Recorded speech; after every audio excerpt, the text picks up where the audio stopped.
Bien, señor congresista Modesto Julca Jara, primer vicepresidente de la República, como ya estábamos indicándolo hace un instante, este es un evento importantísimo, por cierto, en el que se abordará los aspectos de la criminalidad, estrategias para la lucha contra el crimen organizado y la corrupción.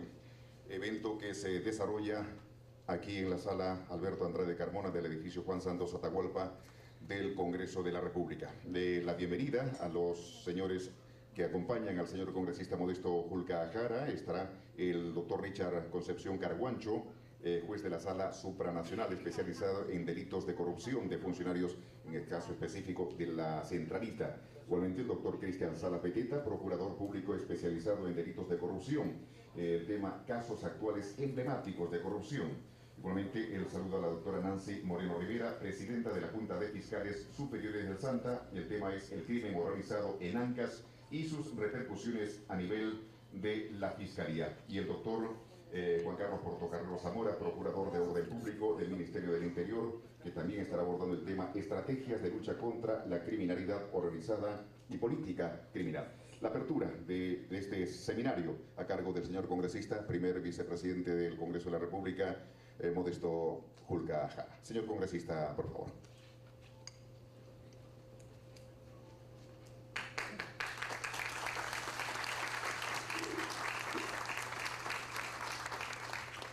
Muy buenos días, estimados amigos. Gracias por acompañarnos esta mañana aquí en el Congreso de la República.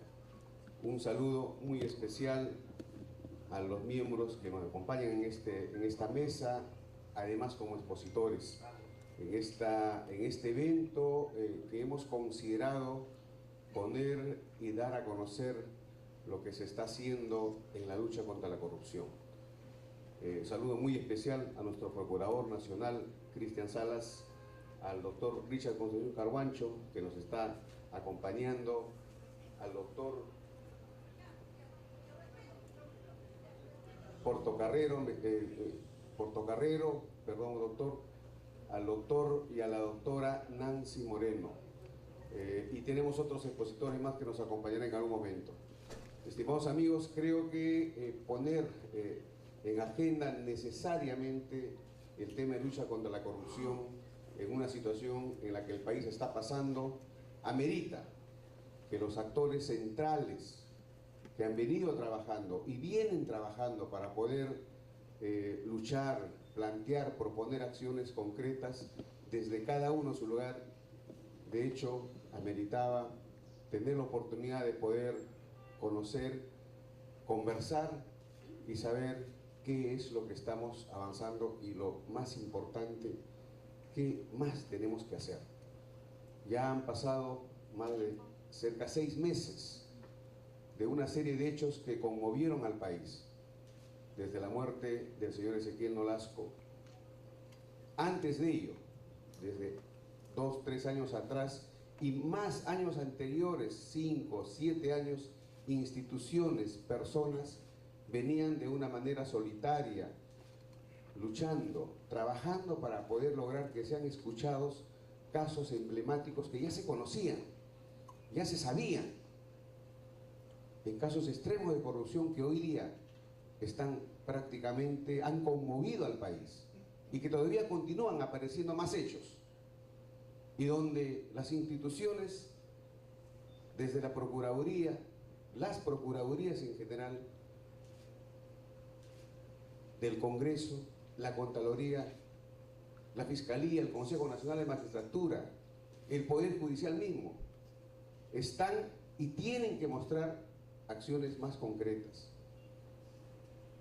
Tienen que tomar decisiones más claras, directas, en lo que tenemos que luchar, porque creo que esto corresponde a todos. Nosotros iniciamos una lucha algo solitaria por el caso Ancash, pero no éramos los únicos.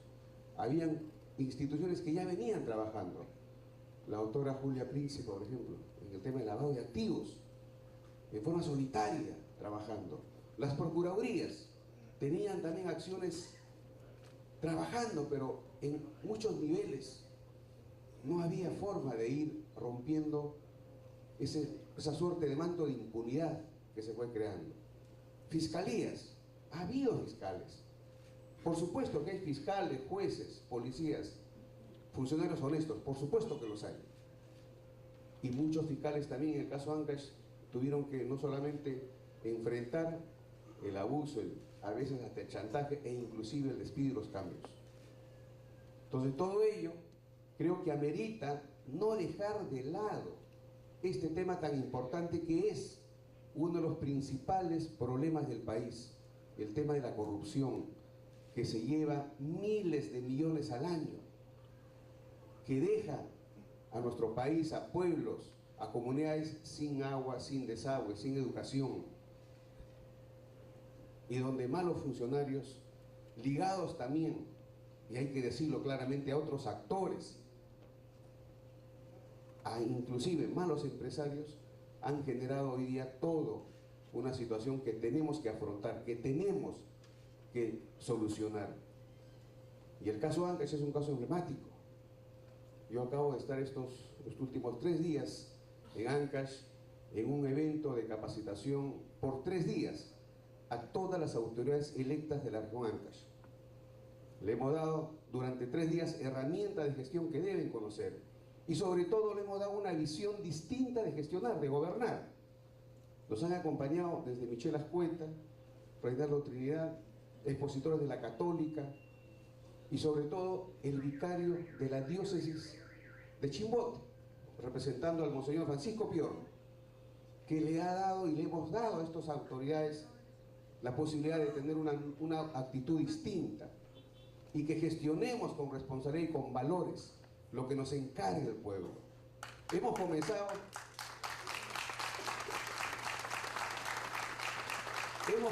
con Ancash este piloto, porque este es un piloto que pretendemos hacerlo a nivel nacional. Un plan de capacitación multisectorial estructurado con la Escuela Mayor de Michelle Ascueta, con la Universidad Católica. Propusimos esto al gobierno central hace tres meses aproximadamente a la Premier, que se haga a nivel nacional una suerte de capacitación en temas técnicos y en valores. Y al final lo hemos tenido que hacer en Ancash como un primer piloto que vamos a proponer ahora que esto se haga en todas las regiones.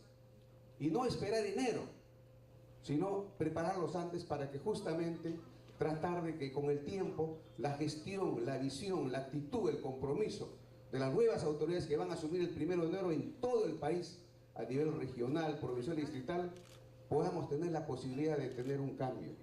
Y en Ancash hemos propuesto con el vicario de la diócesis de Chimbote, que representó, decía, a Monseñor Francisco Piorno, una cruzada de recuperación de la moral y la dignidad de Ancash. Y con la Cámara de Comercio de Santa y Chimbote y con el actual presidente regional, se ha propuesto un plan de reactivación económica. Creo que Ancash merece, y de ahí vamos a tener que buscar y plantear que esta actitud, una forma distinta de gobernar, una forma distinta de ver la gestión pública, se vaya en una cruzada a nivel nacional. Algo tenemos que hacer. Por eso, esta mañana hemos querido invitar y de hecho tener el compromiso directo, claro, de personas, funcionarios, entidades que están teniendo planes, acciones concretas y directas.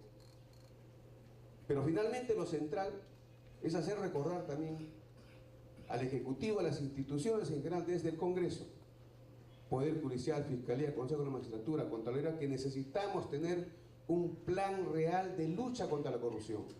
Por eso desde ese espacio convoco y propongo a la señora Premier Ana Jara, que es la presidenta del Consejo, de la Comisión de Alto de Lucha contra la Corrupción, que de inmediato convoque a las altas autoridades que eso forman parte de esta comisión y ponga en ejecución el plan de lucha contra la corrupción que ya entiendo se ha trabajado. Necesitamos comprometer a todas las autoridades, instituciones, sociedad civil, prensa, a que la lucha contra la corrupción y el crimen organizado sea una lucha permanente, frontal, para lograr así erradicar y disminuir toda esta ola de delincuencia y corrupción y crimen organizado que está invadiendo el país, señores, está invadiendo el país, está invadiendo las instituciones. Y hay que enfrentarlo con entereza, hay que enfrentarlo con valor, pero todos juntos, solos no podemos. Por eso, en esta mañana quiero agradecerles de una manera muy especial la presencia de nuestros amigos, que ustedes, estoy seguro, todos los conocen, que son baluartes que están en una lucha permanente en su trabajo, con el que siempre estamos coordinando y en donde corresponda dándoles el apoyo necesario. Y asimismo hacerle llegar el mensaje a todos los funcionarios, jueces, fiscales, policías, procuradores, auditores, que estén comenzando a luchar con una nueva actitud. Con estas palabras quiero dar por inaugurado este evento de estrategias para la lucha contra el crimen organizado y la corrupción aquí en el Congreso de la República. Muchísimas gracias por asistir. Muchas gracias, señor congresista Augusto Julca Jara, primer vicepresidente del Congreso de la República. Estrategias para la lucha contra el crimen organizado y la corrupción. Están participando señores jueces, señores fiscales y procuradores que han intervenido o intervienen actualmente de una manera directa en el caso, por ejemplo, La Centralita.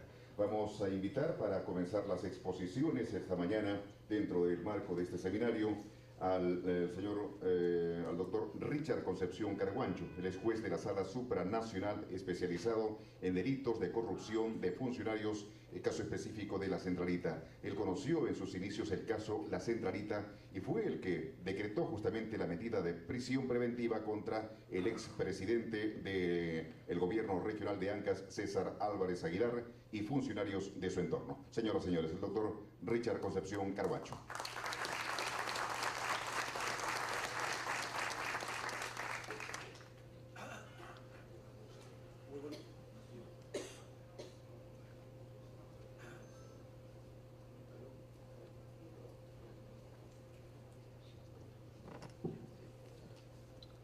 Muy buenos días a todo el público en general. Ante todo, señor congresista Modesto Julca, doctora Nancy Moreno Rivera, presidente de la Junta de Fiscales del Distrito Fiscal de Ancash, del Santa, doctor Juan Carlos Portocarrero, procurador del Orden Público, doctor Cristian Salas Beteta, procurador en delitos de corrupción de funcionarios públicos en general.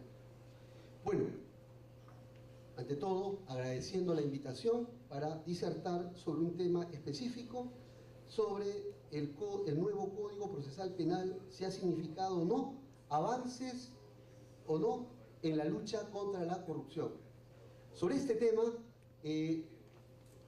voy a realizar mi exposición en dos partes. Una parte teórica y una parte práctica sobre el caso La Centralita que me tocó ver en su oportunidad. Entiendo que este no es un discurso jurídico ni académico, sino sobre todo un discurso plural, dirigido pues a que se entienda la problemática de la criminalidad organizada, sobre todo en delitos de corrupción de funcionarios. Vamos con la primera diapositiva, a ver si se me permite, por favor. Bueno, pasemos por favor. Podemos empezar con algunas ideas básicas. Sigamos por favor, sigamos más. Sí, ahí nomás. Algunas ideas básicas que en esta primera parte quiero dejar sentado para luego entrar al caso de hacer unos comentarios sobre La Centralita. Una primera idea básica que hay que tener en cuenta es que en todo proceso penal existe un equilibrio o se da un conflicto entre dos intereses. Por un lado, el interés de la sociedad de perseguir el delito y de sancionar a quienes hayan cometido delitos. Y por otro lado, los derechos fundamentales de las personas que son sometidas a investigación.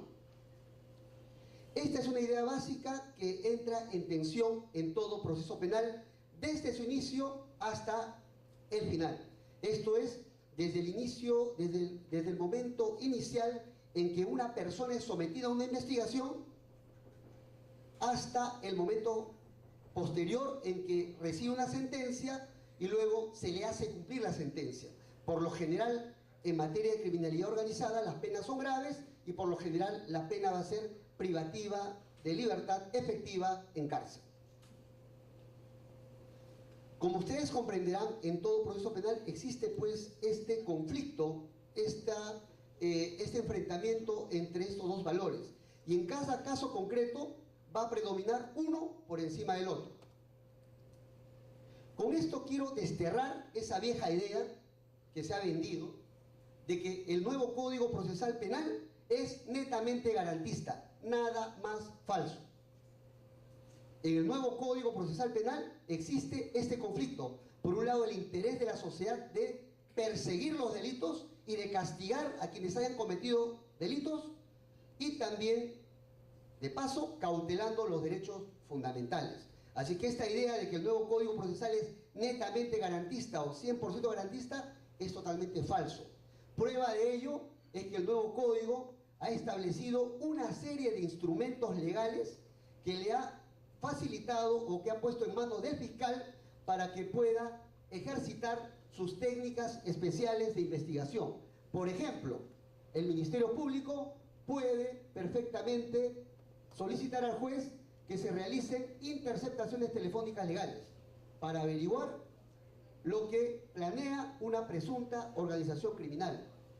También ha puesto en las manos del Ministerio Público el tema de solicitar ante el juez los levantamientos del secreto bancario, de la reserva tributaria y de la identidad bursátil. También el juez, a pedido del fiscal, puede perfectamente disponer allanamiento de domicilio. Es decir, el nuevo código, como una suerte de instrumentos, estos instrumentos existen y del cual las fiscalías, como el juez, pueden echar mano para averiguar, para investigar los delitos. Así que esta idea de que el nuevo código es netamente garantista no es totalmente correcta. Una segunda idea que me interesa destacar es que en materia de criminalidad organizada,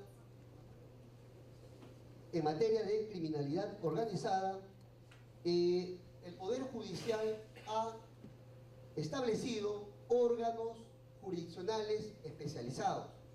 En este caso, de acuerdo a las resoluciones administrativas del Poder Judicial, se ha creado lo que se denomina la Sala Penal Nacional, el cual está integrado por jueces penales y por salas penales, quienes tienen competencia en materia de criminalidad organizada.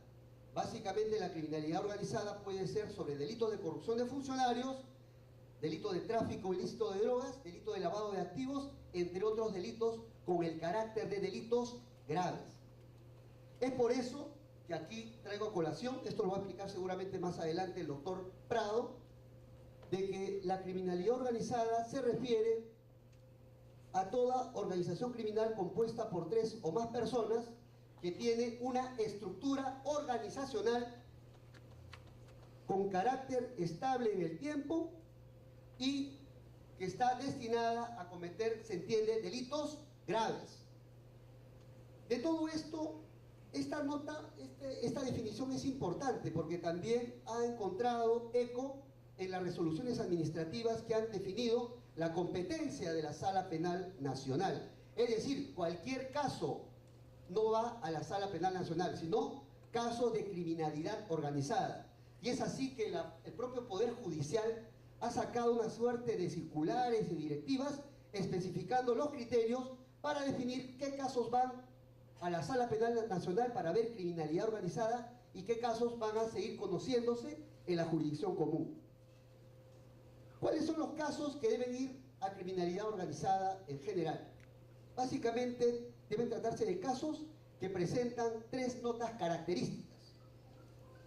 La primera nota característica se debe tratar de una organización criminal con una estructura jerarquizada en el tiempo. Esa es una primera nota que interesa destacar. Es decir, cualquier caso de delito cometido por una banda o por un grupo de personas no califica como criminalidad organizada, sino que tiene que tratarse de una organización criminal con una estructura jerarquizada y con división de roles, cabecillas, brazos políticos, brazos ejecutores, brazos financistas, etc. Pero además, otra nota característica para definir la competencia de la Sala Penal Nacional viene a ser el tema de que tiene que ventilarse delitos graves. Y los delitos graves pasan por corrupción de funcionarios, tráfico ilícito de drogas, lavado de activos, extorsiones a gran escala, como ha ocurrido en la localidad de Trujillo, y usurpaciones a grandes escalas, como ha ocurrido también en un caso del Clan del Norte en la localidad de Chiclayo, en el cual una presunta organización criminal contaba presuntamente con el aval o la protección de autoridades policiales. Y la tercera nota característica es que el caso tenga repercusión en varios distritos judiciales, es decir, que tenga repercusión nacional. Es decir, estos son los tres criterios para definir qué caso califica como criminalidad organizada y puede ser vista por la Sala Penal Nacional. Sigamos, por favor. Avancemos. Antes de esa. Muy bien. Otra idea básica para entrar, estoy con el tiempo, viene a ser sobre los mecanismos que pueden utilizar los fiscales y los jueces para desarticular organizaciones criminales. Básicamente cuentan con una serie de mecanismos. Un primer mecanismo viene a ser la intervención de las comunicaciones, es decir, el chuponeo legal, en otras palabras, es decir, pedido por el juez, digamos, solicitado por el fiscal y autorizado por el juez. Obviamente, en cualquier caso no se va a ordenar una interceptación telefónica, solamente en determinados casos, conforme establece la normatividad, cuando existen elementos de convicción que sustenten el pedido para hacer una intervención telefónica. Esto es muy importante para saber el modus operandi de una presunta organización criminal con miras a desarticularla. Siguiente. Otro mecanismo que puede utilizarse para combatir la criminalidad organizada es la circulación y entrega vigilada de bienes delictivos. Es decir, imaginemos un envío de droga del punto A al punto B y la autoridad fiscal detecta, o la policía con la autoridad fiscal detecta, digamos, la remisión o el envío de este cargamento de droga de un lugar, de un punto A al punto B. Simplemente, en este caso, se dispone que este bien delictivo circule libremente, con miras que a identificar de dónde se envía, quién lo transporta y quién lo recibe. ¿Se dan cuenta? Esto es lo que se llama la circulación y entrega vigilada de bienes delictivos. En resumen. Siguiente, por favor. Agente encubierto.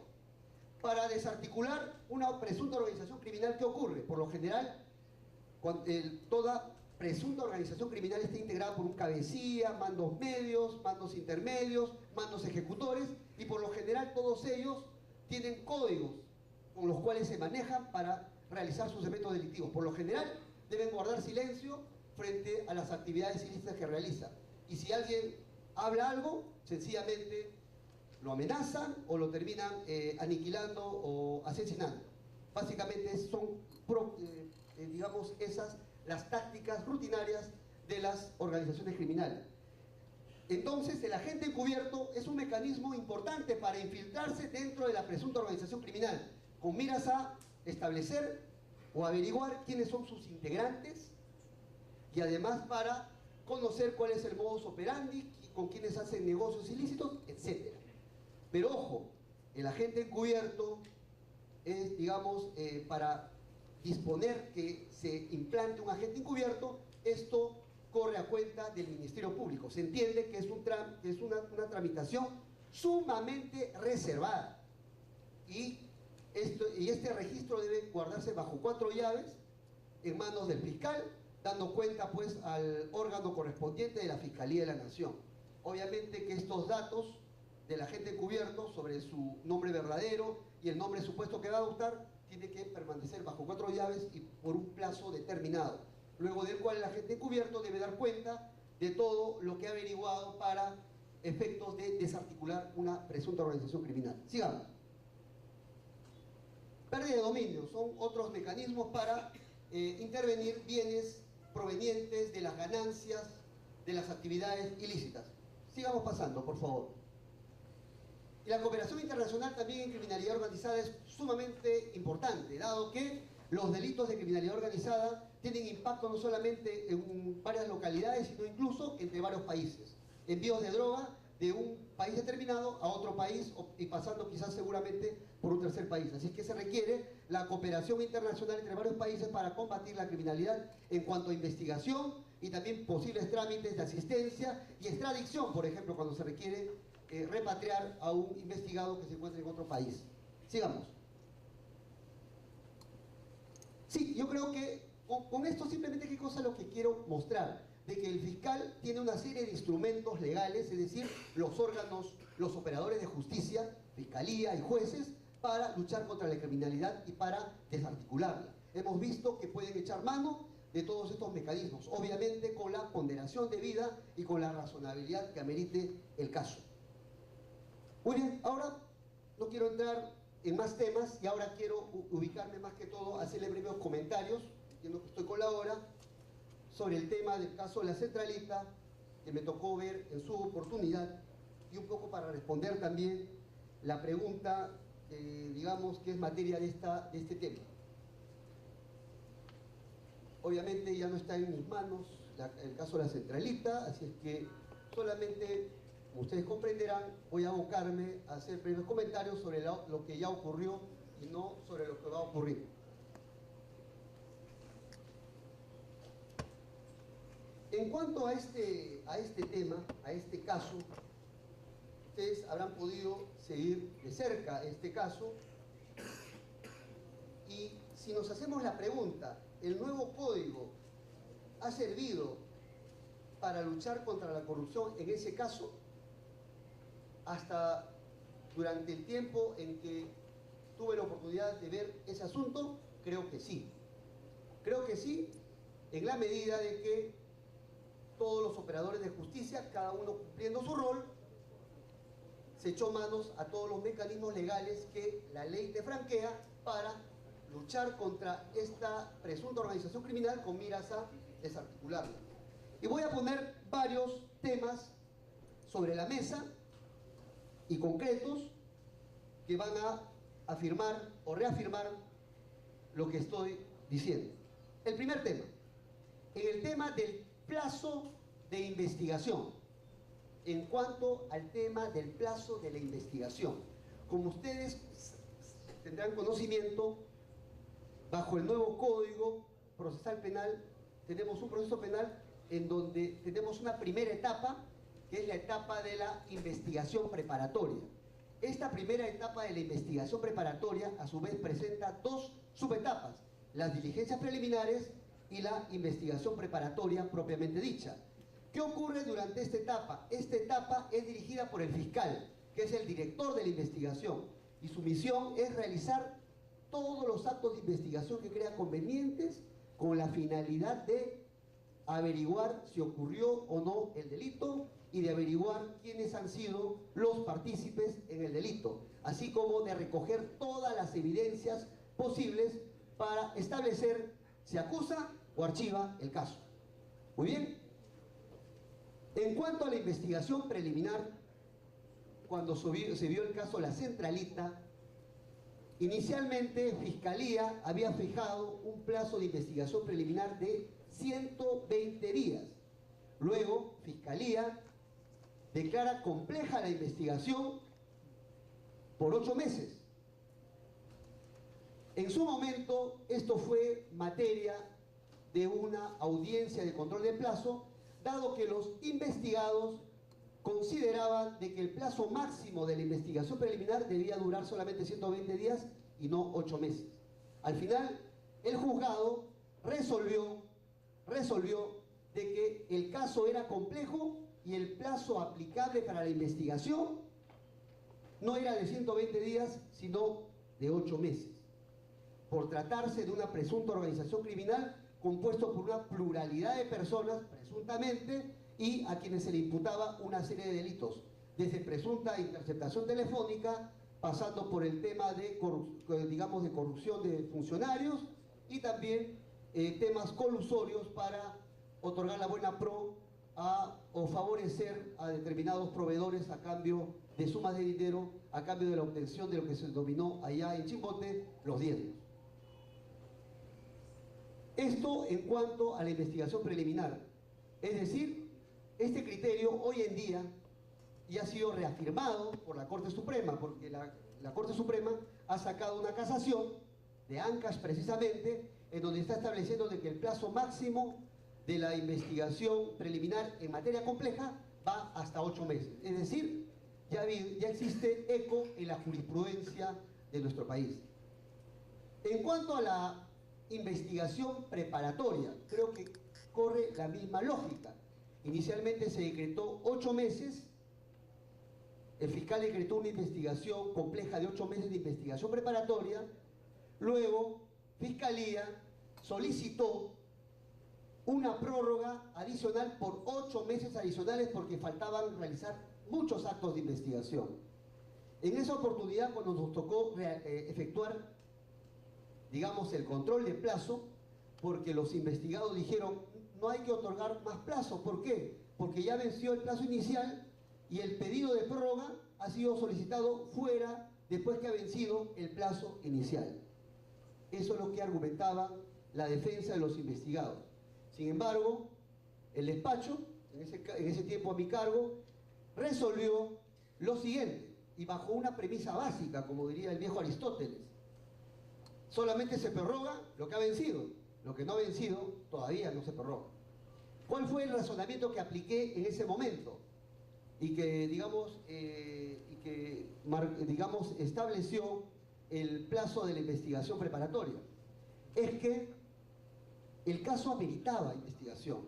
No se habían realizado muchos actos de investigación.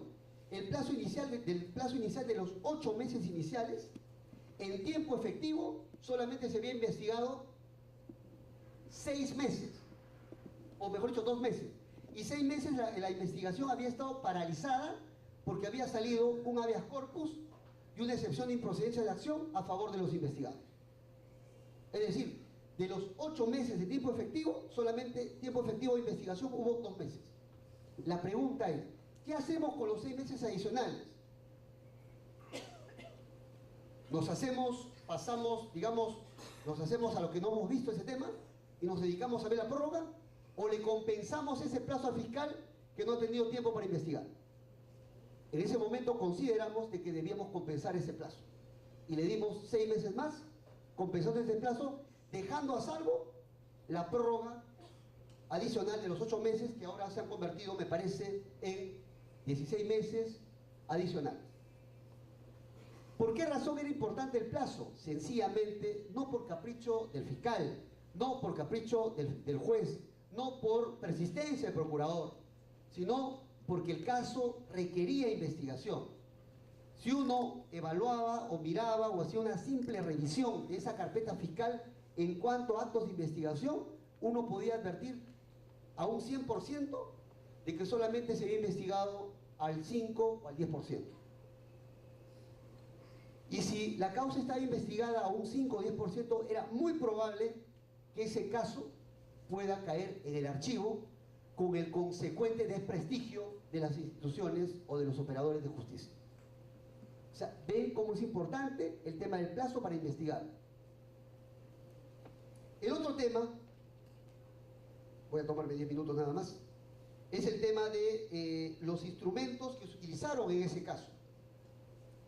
Como habían amenazas contra testigos o contra gente que quería delatar a esta presunta organización criminal, evidentemente que la toma de declaración a estos testigos o a los propios investigados no podía hacerse de manera abierta, es decir, con pleno conocimiento de los investigados, sino con la reserva del caso. Y es así que se comenzó a utilizar 2 instrumentos que se utilizan para combatir la criminalidad organizada en el caso de la Centralita. Por un lado, las medidas de seguridad que había que dictar contra los testigos a quienes debería protegerse, y además se utilizó el mecanismo de la colaboración eficaz. Es decir, se abrió la puerta a la colaboración eficaz. Se entiende que la colaboración eficaz, de acuerdo a nuestra norma procesal, está diseñada para que puedan acogerse mandos medios y mandos bajos, mas no a los cabecillas de una presunta organización criminal. Lo contrario, pues, sería favorecerlos, ¿no? Eso, la lógica de la norma es simplemente incentivar a que mandos medios y mandos bajos, ejecutores, delaten a quienes lo dirigen para desarticular. Entonces se utilizó estos mecanismos, en el caso de la centralita, el tema de las medidas de seguridad y también del mecanismo de la colaboración eficaz. Obviamente no puedo explayarme sobre este tema, simplemente lo único que quiero advertir es que en materia de medidas de seguridad, en general, en el Perú todavía nos falta mucho por recorrer. Mucho por recorrer, porque debemos tener una unidad de protección de testigos y de colaboradores eficaces fuerte, sólida, tal como existe en otros países del mundo. En el Perú, los testigos y los colaboradores eficaces, totalmente, creo yo, desde mi punto de vista, creo yo que todavía no están debidamente protegidos, por decirlo menos. Por decirlo menos. Yo les pregunto, ¿qué testigo, qué colaborador eficaz va a animarse a colaborar con la justicia si es que no tiene los mecanismos de protección adecuados que le pueda brindar el Estado? Ninguno se va a atrever seguramente. Por el contrario, va a poner en peligro su vida. Por eso, este es un importante foro a fin de que la unidad de testigos, la unidad de protección de testigos y colaboradores eficaces se robustezca tal como ocurre en otros países del mundo. En Estados Unidos, ustedes habrán visto, no es que a mí me gusten las películas, pero es evidente, a quien se somete a una colaboración eficaz o un testigo de reserva, le cambian la identidad, lo mueven del lugar, se hace un monitoreo constante a esa persona para ver si está en peligro, se le asignan recursos económicos, se le da un nuevo trabajo. Eso es proteger al testigo o al colaborador eficaz para que pueda desarticularse. Ustedes saben que sin colaboradores, sin agentes encubiertos, es bien difícil desarticular a una organización criminal. Lo único que quiero dejar en claro en ese tema entonces es, por intermedio de la mesa del señor congresista, robustecer la unidad de protección de víctimas y testigos, asignándole una ingente cantidad de recursos, porque es necesario. Y el tercer tema, a propósito de la centralita, es respecto a las medidas coercitivas que se dictaron. En su oportunidad, cuando me tocó ver el caso de la centralita, dicté impedimento de salida contra los investigados y también prisión preventiva.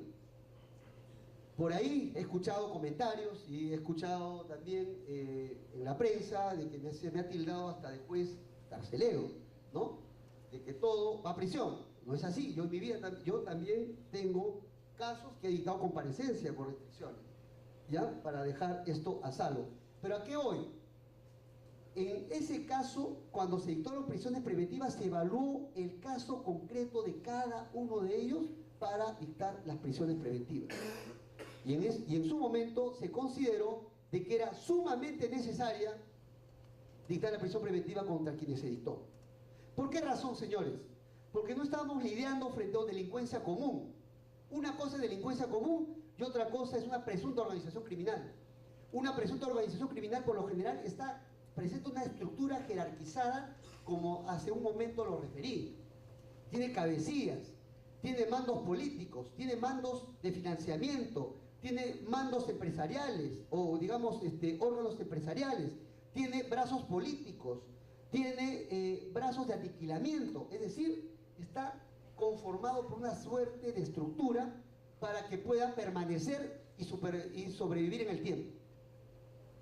En esa medida, para desarticular una organización criminal, rigen a plenitud el derecho penal del enemigo y además se flexibilizan las garantías. Y esto no lo digo yo, lo dice la doctrina más autorizada en materia de criminalidad organizada y también nuestra nueva ley que ha establecido mecanismos especiales para luchar contra la criminalidad organizada, estableciendo un procedimiento ágil y estableciendo también técnicas especiales de investigación a cargo de quienes persiguen el delito. Y además, hay que decir de que, en cuanto a las medidas coercitivas, uno de los criterios que sirvió para dictar las prisiones preventivas era identificar si el investigado contra quien se pedía prisión preventiva pertenecía o no a la presunta organización criminal. Y ese dato bastaba para entender que existía peligro procesal. El solo hecho de que una persona pertenezca a una organización criminal en automático explicita que podría haber peligro procesal. Es decir, que podría eludir la acción de la justicia e incluso obstaculizar la acción de la justicia. Porque por lo general, la presunta organización criminal va a tender ¿a qué? A utilizar todos sus brazos que tiene a su disposición, medios económicos, medios políticos, para amedrentar a los testigos o a quienes hablen en contra de la organización criminal, o en todo caso, si no entiende, a asesinar, como ha ocurrido en muchas oportunidades. Yo solamente quiero, para finalizar, entiendo que esta es una... estoy con el tiempo corto, solamente quiero hacer una breve reflexión. En el distrito judicial del Santa, de donde provengo, de la localidad de Chimbote, al cual tengo mucho aprecio, que me dio un lugar para desempeñarme como juez, he visto, y eso es una realidad,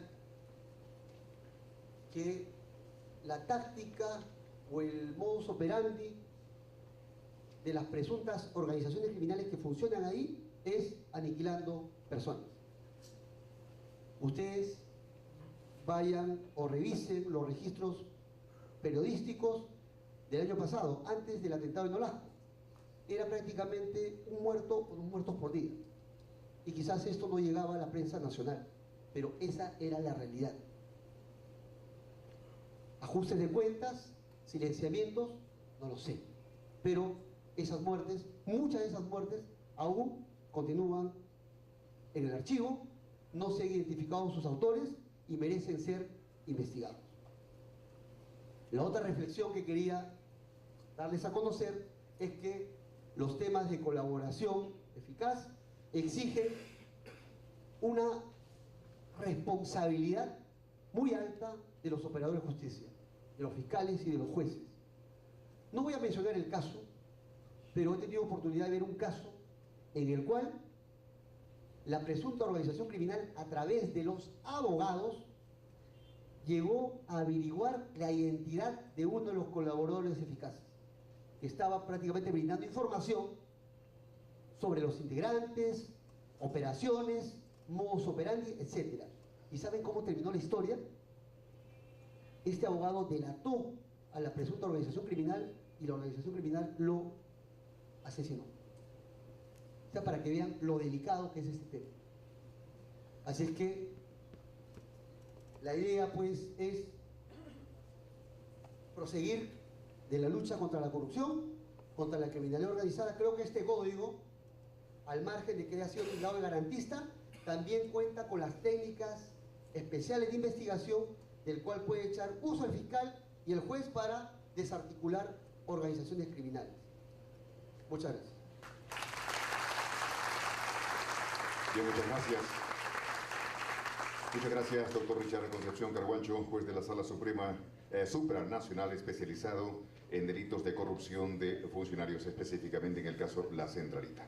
Este es un seminario, como bien comprendemos, estrategias para la lucha contra el crimen organizado y la corrupción, que lo organiza la primera vicepresidencia del Congreso de la República, presente el señor congresista Modesto Julca Jara, primer vicepresidente del Parlamento Nacional, y la Procuraduría Pública Especializada en Delitos de Orden Público del Ministerio del Interior. Aquí tenemos su banner.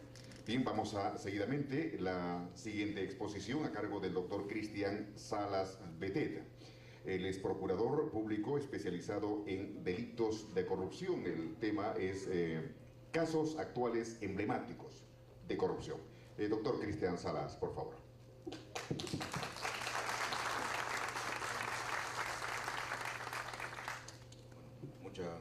Muchas gracias, señor congresista Modesto Julca, doctor Juan Portocarrero.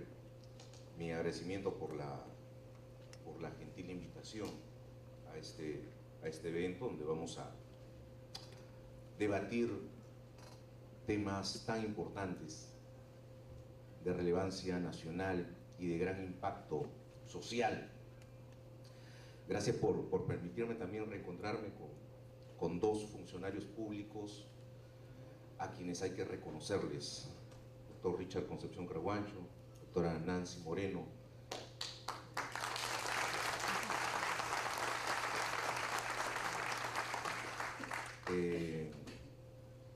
No solo como parte de este caso de gran corrupción, de gran presunta corrupción, está aún en proceso, sino como ciudadanos. Quiero agradecerles, de verdad.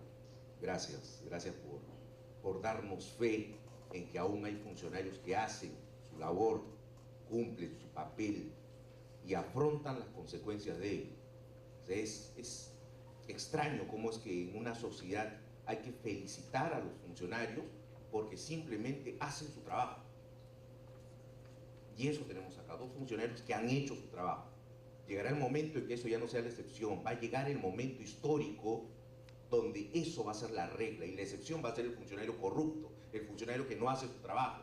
Esa va a ser la excepción. Hoy estamos en un panorama distinto. Y por eso, muchas gracias, felicitaciones. Muchas gracias.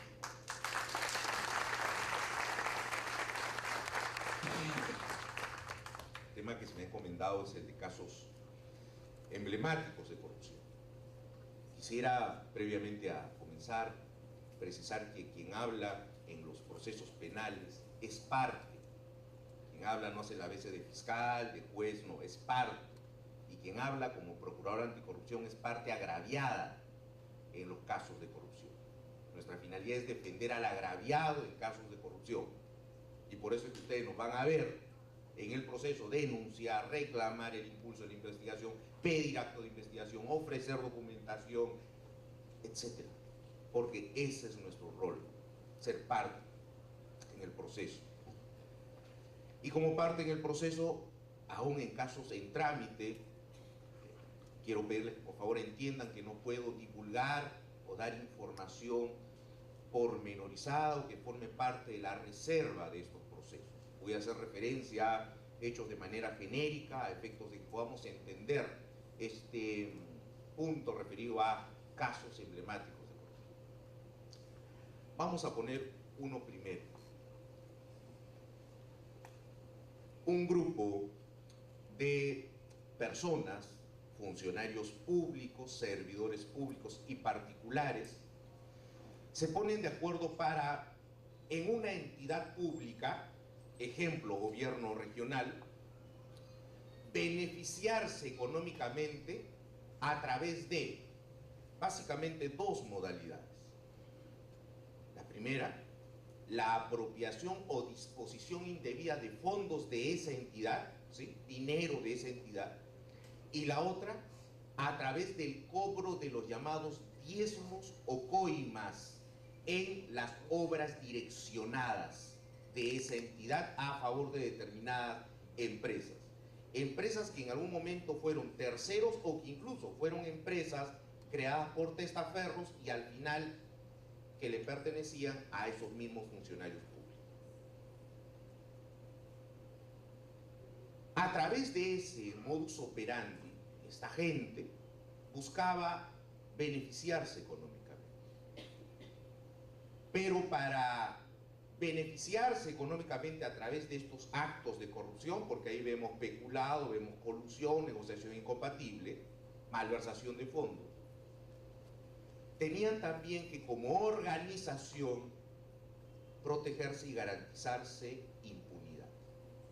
Y es allí donde, claro, ante las denuncias de ciudadanos que no verían las obras ni siquiera comenzar, ante la denuncia de propios trabajadores que decían aquí hay actos de corrupción, ante la denuncia de algunos ex integrantes de esa misma organización, ¿qué hizo esta organización? Contó con la colaboración de algunos policías, algunos fiscales, algunos jueces. ¿Para qué? Para garantizar que aquellas denuncias de los ciudadanos o adversarios políticos no pudieran prosperar y terminaran el archivo a través de investigaciones amañadas, investigaciones que no se desarrollaban en el plazo y vencía el plazo y se tenían que archivar a través de decisiones judiciales injustificadas, etc. Y entonces tenían ese brazo vinculado al sistema de administración de justicia a su servicio. Pero no le bastaba con eso, porque claro, en los procesos de investigación podrían tener éxito archivando los casos, pero ¿y las denuncias públicas? Y las denuncias que se lanzaban a los medios de comunicación acerca de actos de corrupción, eso también los afectaba, porque políticamente podría desestabilizarlos. Así que lo que esta organización criminal hizo fue asalariar prensa local. Y entonces